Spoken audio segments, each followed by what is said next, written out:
আজ আমি তোমাদের শোনাবো মা দুর্গার গল্প। অনেক বছর আগে ছিল এক অসুর, তার নাম মহিষাসুর। সে ছিল ভীষণ শক্তিশালী। মহিষাসুর গভীর জঙ্গলে বসে তপস্যা করতে লাগলো। অনেক দিন অনেক বছর ধরে সে শুধু ব্রহ্মাকে ডাকলো। শেষে ব্রহ্মা তার সামনে এসে তাকে বর দিলেন, মহিষাসুরকে কোনো মানুষ বা কখনো কোনো দেবতা মারতে পারবে না। এই বর পেয়ে মহিষাসুর ভীষণ খুশি আর অহংকারী হয়ে গেল। সে দেবতাদের স্বর্গ থেকে তাড়িয়ে দিল, পৃথিবীতে সবার উপর অত্যাচার শুরু করলো। তখন সব দেবতা মিলে খুবই চিন্তায় পড়লেন। তারা একসাথে প্রার্থনা করলেন, হে শক্তি, আমাদের রক্ষা করো।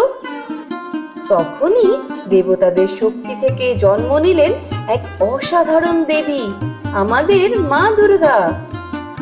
শিব দিলেন ত্রিশূল, বিষ্ণু দিলেন সুদর্শন চক্র, ইন্দ্র দিলেন বজ্র, বায়ু দিলেন ধনুক বাণ, আর সবার শক্তি মিলে তৈরি হলো সিংহ, মা দুর্গার বাহন।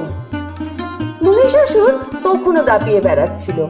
তখন মা দুর্গা সিংহের পিঠে চড়ে যুদ্ধক্ষেত্রে এলেন। 10 দিন ধরে চলল ভীষণ যুদ্ধ। মহিষাসুর কখনো সিংহ, কখনো হাতি বা কখনো মহিষের এরকম বিভিন্ন রূপ নিল, কিন্তু মা দুর্গা প্রতিবারই তাকে হারালেন। অবশেষে মা দুর্গা তার ত্রিশূল দিয়ে মহিষাসুরকে বধ করলেন। এরপর দেবতারা আবার স্বর্গ ফিরে পেলেন আর পৃথিবীতে ফিরে এলো শান্তি। তাই আমরা প্রতি বছর দুর্গাপুজো করি, মা দুর্গার শক্তি, সাহস আর ভালোবাসার জয়গান গাই। আর বিজয়া দশমীতে মনে রাখি যে সব সময় অন্যায়ের উপর ন্যায়ের জয় হয়।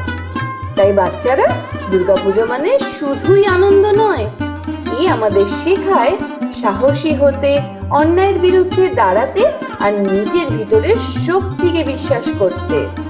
আমরা বর্ণেশ্বর ইউকে থেকে তোমাদের সবাইকে জানাই দুর্গাপুজোর অনেক অনেক অনেক শুভেচ্ছা। সবাই খুব আনন্দ করো আর ভালো থেকো।